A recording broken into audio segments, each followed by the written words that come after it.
بسم الله الرحمن الرحیم. د ورستي ورښتونو او سیلابونو راوتلو له امله ځینې مسیرونه د هیواد په یو شمېر ولایتونو کې موقتا د ترافیک پر مخ تړل شوی و چې د ټولګټو وزارت پرسونل او ماشینري پرمټ له رسوبي موادو څخه پاککاري او د ترافیکو پر مخ پرانستل شول. د کابل جلال آباد لویه لاره د درونټي په سیمه کې د ورستي ورښتونو او غرقېدلو له امله، د پروان بامیان لویه لاره د تیز ورښتونو او سختو سیلابونو له امله، د کشم فیض آباد لویه لاره د نورستان ولایت اړوند ځینې مسیرونه، د ارزګان او کندهار ولایتونو یو شمېر مسیرونه په موقتي ډول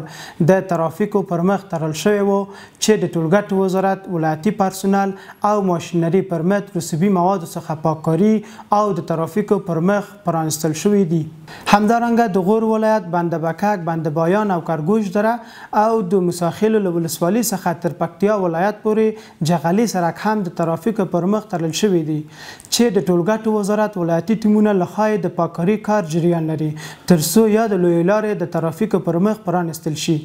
د یادونې وړ ده چې د ټولګټو وزارت سرپرست وزیر محترم الحاج ملا محمد عیسی ثاني ټولو ولایتي ټیمونو ته لارښوونه کړې ده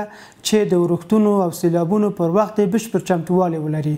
او د سیلابونو له امله بنده شوې لارې د ژر تر ژره پاککاري او د خلکو تګ راتګ پر مخ پرانستې وساتي ترڅو هیوادوالو ته ترانسپورتي ستونزې رامنځته نشي.